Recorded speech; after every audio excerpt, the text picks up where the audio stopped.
Jerusalem, 931 SM, Seorang Raja dimakamkan dengan 1.000 perisidari MS Tempen, Dr. Eilat Mazar, seorang arkeolog terkemuka dari Universitas Ibrani, menghabiskan 30 tahun menggali di kota Daud. Ia menemukan tembok besar yang persis sesuai dengan deskripsi Alkitab tentang Istana Salomo. Kebanyakan orang menganggap makam-makam ini telah dijarah berabad-abad lalu. Kenyataannya lebih kompleks. Tekan subscribe sekarang, Anda pasti ingin tahu kemana arah ini. Bukti menunjukkan ruang paling penting masih belum tersentuh. Apa yang akan datang selanjutnya lebih sulit untuk diabaikan. Kota Daud adalah sebuah punggung bukit sempit. Letaknya di selatan Bukit Bait Suci di Yerusalem. Selama beberapa dekade, para sarjana menyebut Raja Salomo sebagai mitos.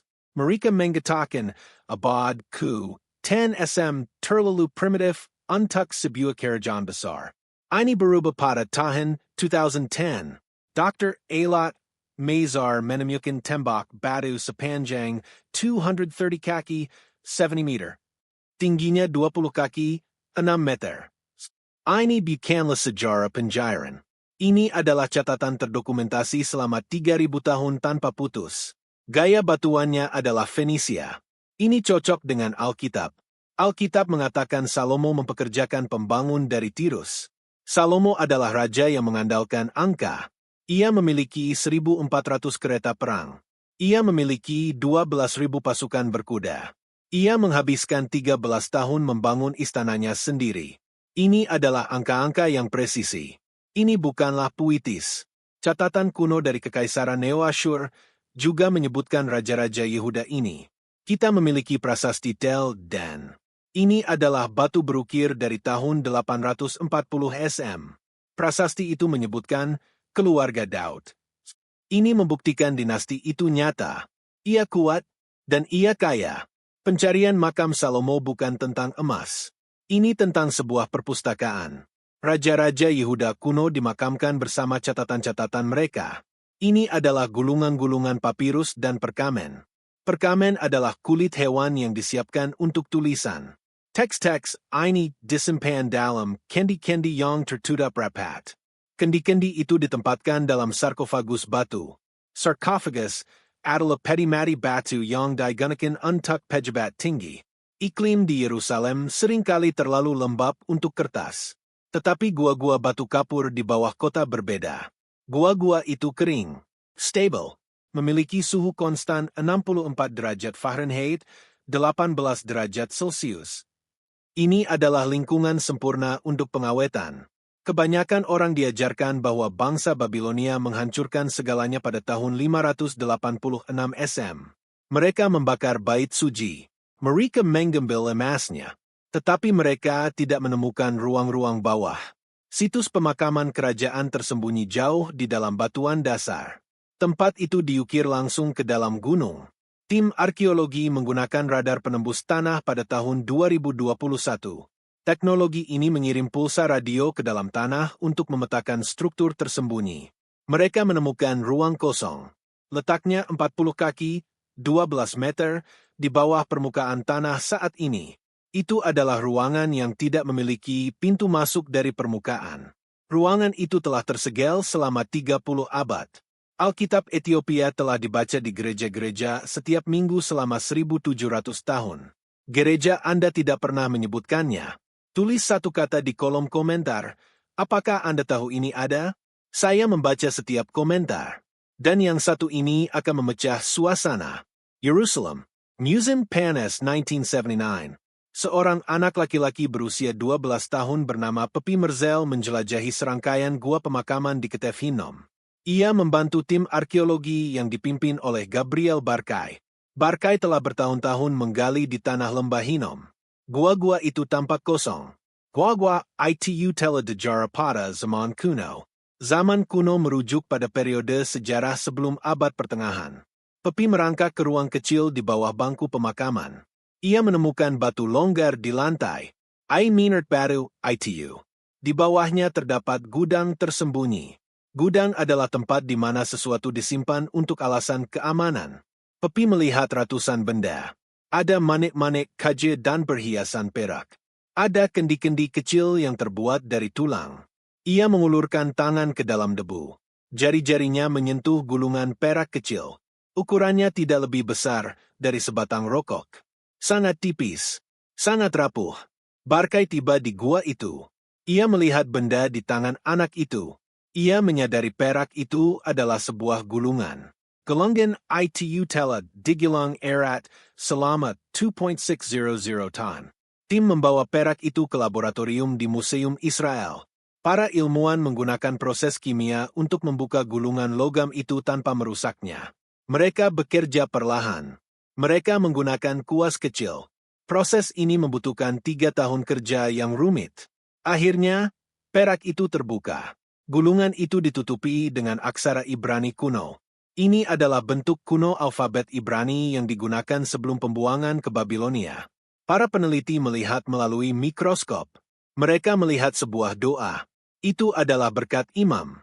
Doa itu mengkel dalam kitab bilangan. Ini adalah salinan tertua dari teks Alkitab yang pernah ditemukan. Usianya 400 tahun lebih tua dari gulungan laut mati. Momen ini mengubah segalanya bagi Barkai. Saat itu ia berusia 35 tahun. Ia pernah diberitahu bahwa Alkitab ditulis jauh kemudian. Para sarjana berpendapat bahwa cerita-cerita itu diciptakan pada abad kedua SM. Tetapi gulungan perak ini dibuat pada abad ke-7 SM. Ia ditemukan di area pemakaman kerajaan. Ini membuktikan bahwa kata-kata bait suci sudah digunakan. Ini membuktikan bahwa rumah kerajaan Yerusalem menyimpan catatan yang teliti. Sekarang, pikirkan apa artinya itu. Jika gulungan perak kecil bisa bertahan 2000 tahun di gua biasa, apa yang menanti di gudang kerajaan? Bocah di gua itu menemukan sebuah fragmen. Tetapi radar penembus tanah menemukan sebuah ruangan. Itu adalah ruang yang tetap gelap sejak hari ia ditutup. Udara di dalamnya tidak bergerak selama 3000 tahun. Ruang itu dirancang untuk tetap tersembunyi sampai orang yang tepat menemukan jalan masuknya. Ruang yang ditemukan oleh radar itu bukanlah makam dalam arti tradisional. Itu adalah genizah. Genizah adalah area penyimpanan di pemakaman atau sinagoga Yahudi untuk buku dan kertas Ibrani yang sudah usang. Tetapi yang satu, ini milik Karajan.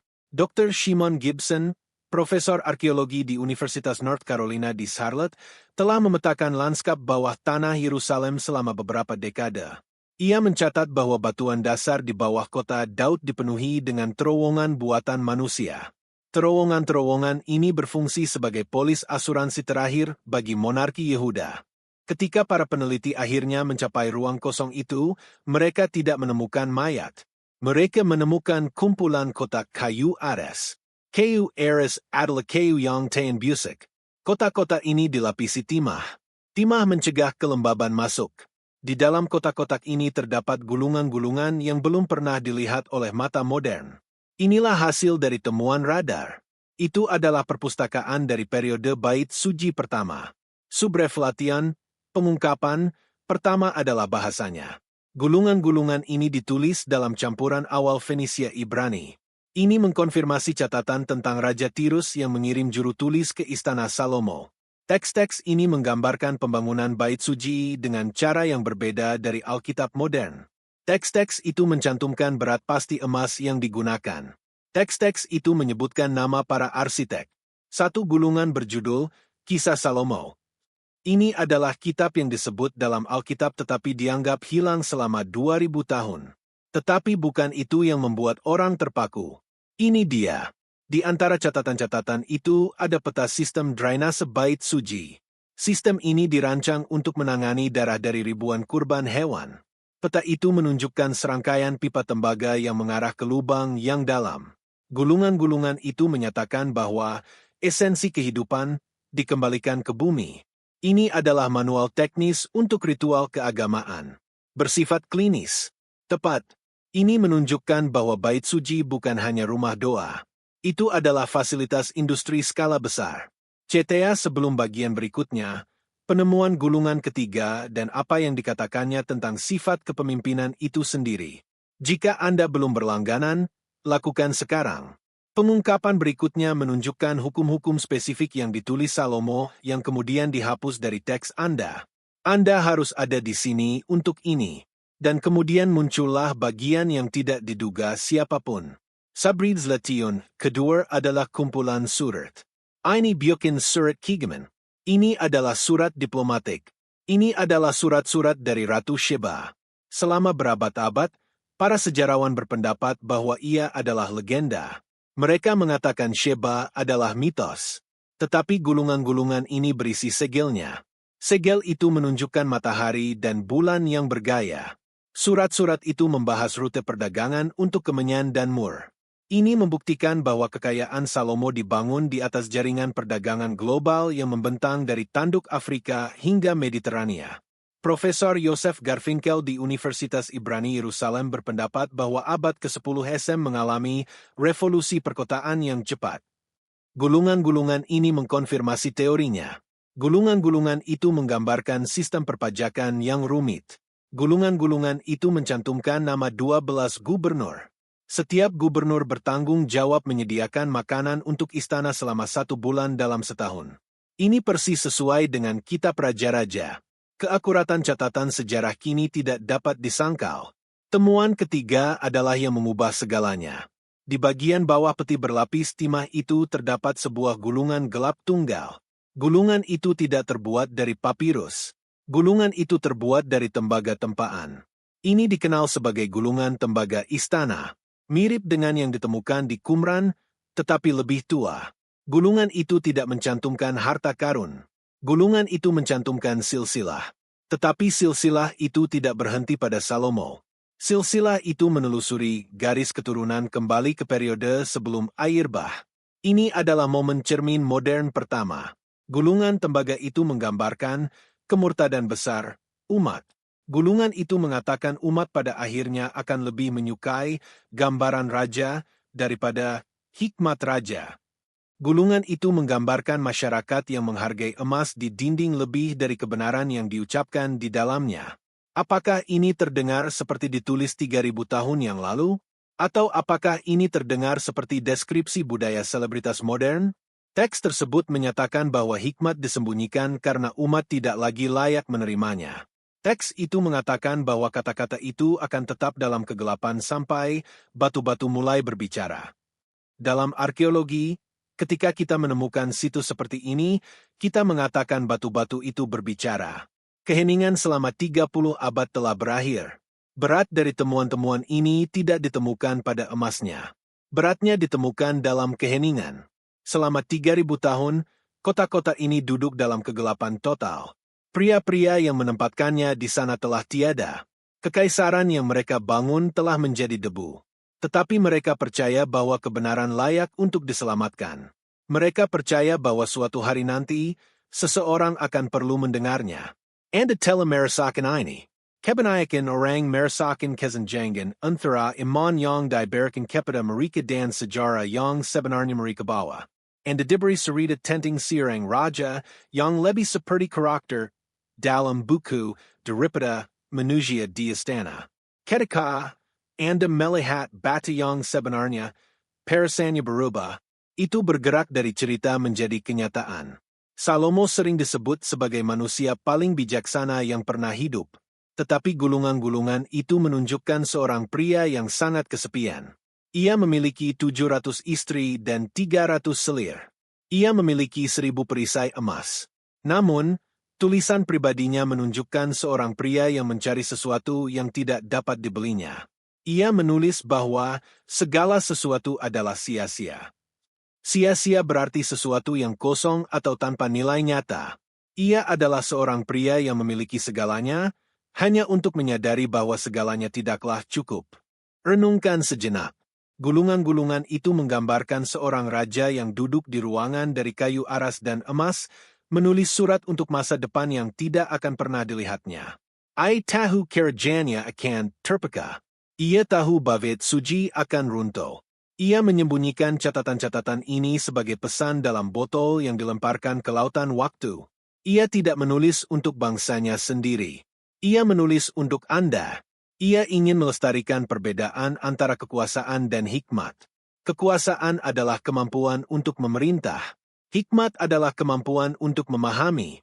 Gulungan-gulungan itu menunjukkan bahwa Salomo kehilangan kekuasaannya karena ia menukar hikmatnya dengan pengaruh. Itu adalah cerita manusia. Itu adalah cerita tentang kompromi dan penyesalan. Kebanyakan orang telah merasakan beban dari kompromi mereka sendiri. Kita membangun kehidupan dari kayu dan batu dan berharap itu akan bertahan. Kita menyembunyikan pikiran kita yang paling benar dalam kegelapan, berharap seseorang pada akhirnya akan menemukannya dan memahaminya. Temuan ini adalah bukti utama bahwa tidak ada yang benar-benar hilang. Itu hanya menunggu.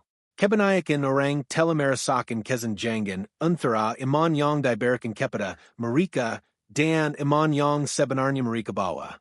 Jika ini beresonansi dengan Anda, jika deskripsi tentang mencari sesuatu yang nyata ini sesuai dengan jalan Anda sendiri, Anda tidak sendirian. Dan Anda tidak salah untuk mempertanyakan versi sejarah yang diberikan kepada Anda. Tinggalkan komentar. Katakan di mana posisi Anda dengan ini. Absennya teks-teks ini dari Alkitab modern bukanlah kecelakaan. Itu adalah hasil dari eksklusi strategis. Ini adalah proses di mana dokumen-dokumen tertentu dikeluarkan dari kumpulan untuk mempertahankan narasi tertentu. Alasan pertama adalah masalah kemurnian agama. Golongan-golongan dari Geniza Kerajaan menggambarkan bait susi yang pluralistik. Pluralistik berarti sistem di mana lebih dari satu kepercayaan atau dewa diakui. Catatan-catatan itu menunjukkan bahwa Salomo mengizinkan tempat pemujaan untuk dewa-dewa asing di dalam tembok kota. Bagi reformis agama kemudian, ini secara politis tidak dapat dipertahankan. Mereka membutuhkan sejarah kerajaan monoteistik yang murni. Mereka menghilangkan bukti kompromi Salomo untuk melindungi reputasi institusi. Alasan kedua adalah seleksi institusional. Pada tahun 622 SM, Raja Yosia memimpin reformasi besar-besaran Bait Suci. Peristiwa ini didokumentasikan oleh sejarawan seperti Dr. Israel Finkelstein di Universitas Tel Aviv. Selama waktu ini, Kitab Taurat ditemukan. Penemuan ini menyebabkan penghancuran semua teks alternatif. Gulungan apapun yang tidak sesuai dengan hukum baru terpusat Yerusalem ditekan. Perpustakaan Kerajaan Salomo berisi tradisi yang lebih tua dan lebih kompleks. Tradisi-tradisi ini menunjukkan bahwa raja adalah otoritas tertinggi, bukan para imam. Para imam membuat pilihan strategis. Mereka memusatkan iman dengan mempersempit perpustakaan. Alasan ketiga adalah transisi dari gulungan ke kodeks. Kodeks adalah versi awal dari buku dengan halaman-halaman yang dijilid. Pergeseran ini terjadi beberapa abad kemudian. Ketika gereja awal dan para pemimpin Yahudi memutuskan teks mana yang akan disalin ke dalam format buku baru, mereka menghadapi masalah ruang. Menyalin itu mahal. Mereka hanya memilih teks yang paling berguna untuk pengajaran. Manual teknis Bait Suci pertama dan surat-surat diplomatik raja dianggap tidak relevan. Teks-teks itu dibiarkan membusuk di arsip-arsip lama sementara cerita-cerita terpilih dipindahkan ke masa depan. Ini bukanlah konspirasi orang jahat. Itu adalah logika organisasi besar manapun. Institusi melindungi diri mereka sendiri dengan menyederhanakan sejarah mereka. Mereka menghilangkan bagian-bagian yang membingungkan atau kontradiktif. Mereka menciptakan cerita yang bersih yang dapat diikuti orang. AI yang digunakan untuk menganalisis pola-pola ini tidak memiliki institusi yang perlu dilindungi. Ia tidak memiliki reputasi yang perlu dipertahankan. Ia diberi pertanyaan tentang catatan-catatan yang hilang dari abad ke-10. Ia memunculkan pola tentang apa yang ditinggalkan. Hasilnya adalah versi Salomo yang merupakan ikon dua dimensi. Manusia asli, dengan kesepakatan dagangnya yang rumit dan keraguan pribadinya, terkubur di bawah lapisan penyaringan institusional. Kita diberi versi raja, versi sekolah minggu. Bumi menyimpan versi yang benar-benar hidup. Inilah perbedaan antara legenda dan manusia. Legenda adalah cerita yang diceritakan untuk mengendalikan populasi. Manusia adalah kenyataan yang ditemukan dalam debu. Ketika Anda melihat 22 kitab yang dikeluarkan dari Alkitab umum, Anda melihat sebuah pola. Itu adalah kitab-kitab yang menunjukkan sisi manusiawi dari yang ilahi. Itu adalah kitab-kitab yang menunjukkan bahwa para pemimpin itu cacat. Itu menunjukkan bahwa sistem-sistem itu berantakan. Dengan menyembunyikan teks-teks ini, institusi-institusi membuat diri mereka terlihat lebih sempurna daripada yang sebenarnya. Tetapi kebenaran tidak memerlukan perlindungan. Ia hanya membutuhkan saksi. Keheningan arsip adalah pilihan yang dibuat di sebuah ruangan 2.600 tahun yang lalu. Tetapi ruangan itu pada akhirnya terbuka. Pola yang ditemukan dalam gulungan tembaga dan kotak-kotak berlapis timah itu sekarang terlihat. Pola itu memberitahu kita bahwa bagian terpenting dari sejarah kita seringkali adalah bagian yang diberitahu tidak ada. Gulungan tembaga berisi bagian spesifik mengenai pedagang jiwa.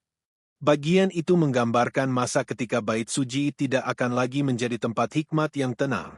Sebaliknya, ia akan menjadi pasar bagi mereka yang berusaha membeli jalan mereka menuju yang ilahi.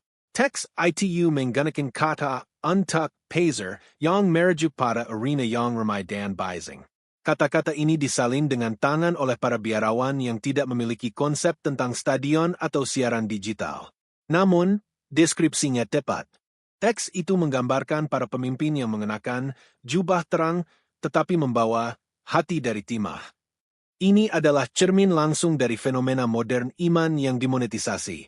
Kita melihat arena yang dipenuhi dengan orang-orang yang kosong secara spiritual.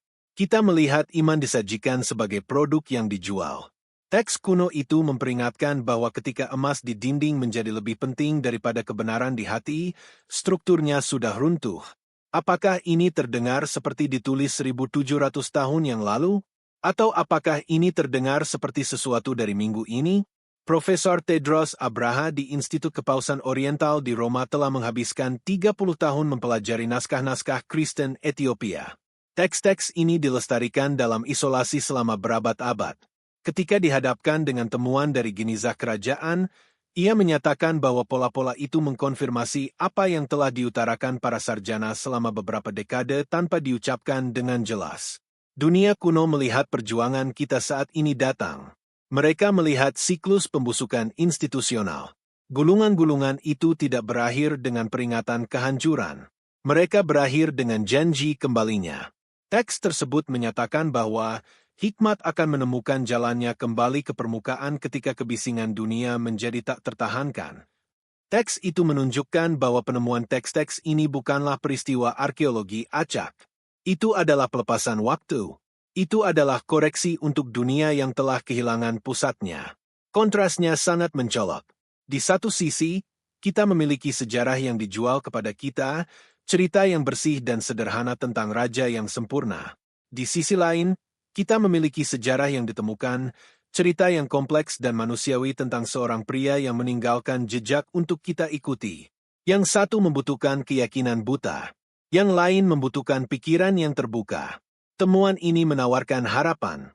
Ini menunjukkan bahwa bahkan ketika kebenaran terkubur di bawah 40 kaki batuan dasar dan 3.000 tahun keheningan, kebenaran itu tidak mati. Ia menunggu. Ia tetap utuh.